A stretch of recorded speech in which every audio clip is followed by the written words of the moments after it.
particularly those in disadvantaged circumstances.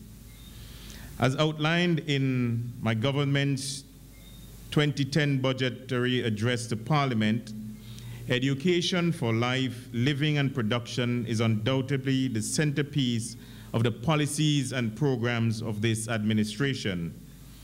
Accordingly, we commenced a comprehensive education sector reform program in 2002, correctly dubbed the Education Revolution.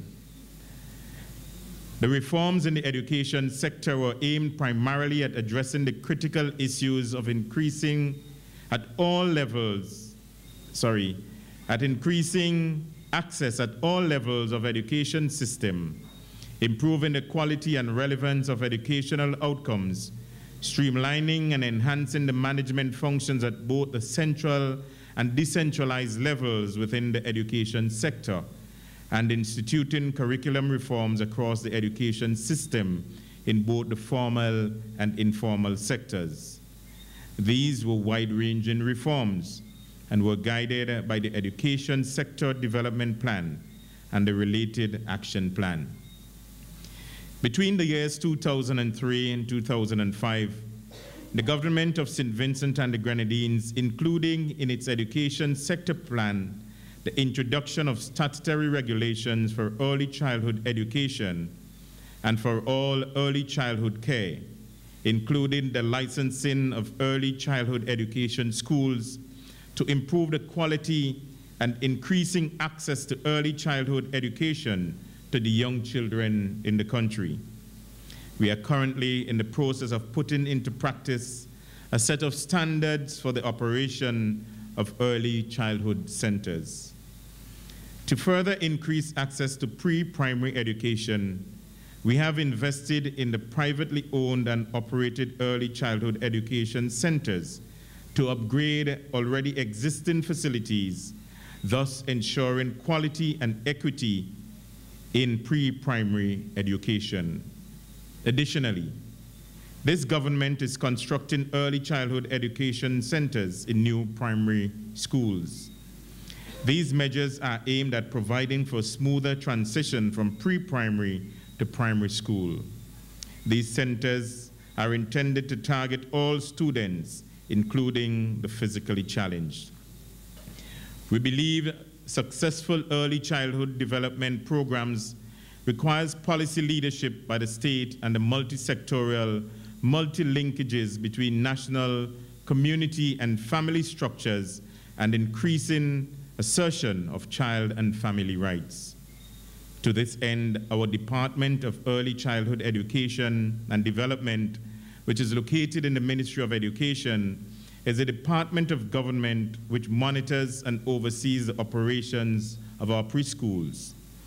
Other government ministries, such as the Ministry of National Mobilization, Social Development, the Family, Persons with Disabilities, Youth, Sports and Culture, the Ministry of Health and the Environment, and the Ministry of Economic Affairs all provide support.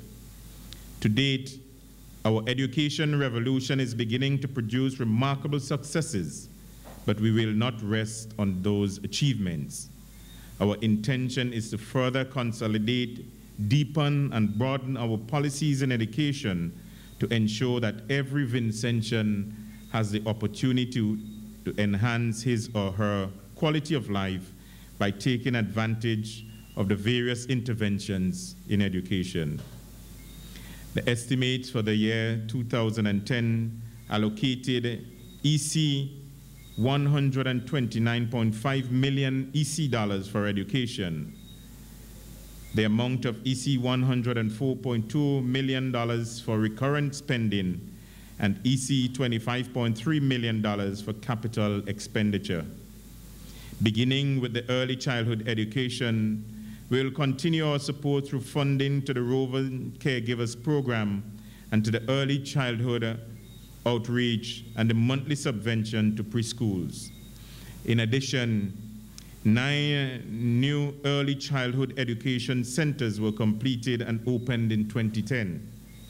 This is in addition to 9 others that were opened the previous year and are being operated by government.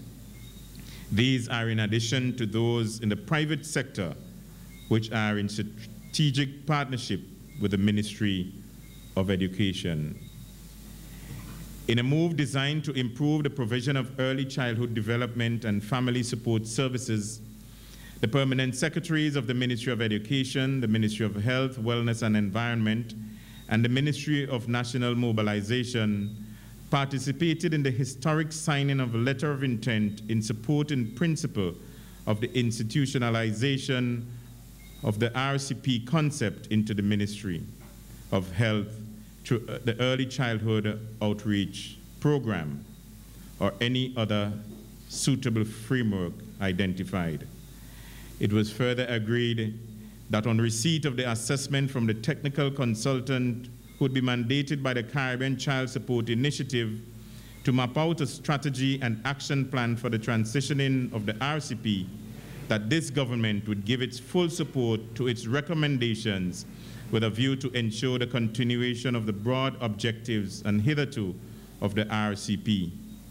This government, through Parliament, to our permanent secretary, further committed to utilize the said recommendations in the submission of the government's 2012 annual budgetary exercise, following consideration and acceptance or otherwise of the consultant's recommendations by relative stakeholders.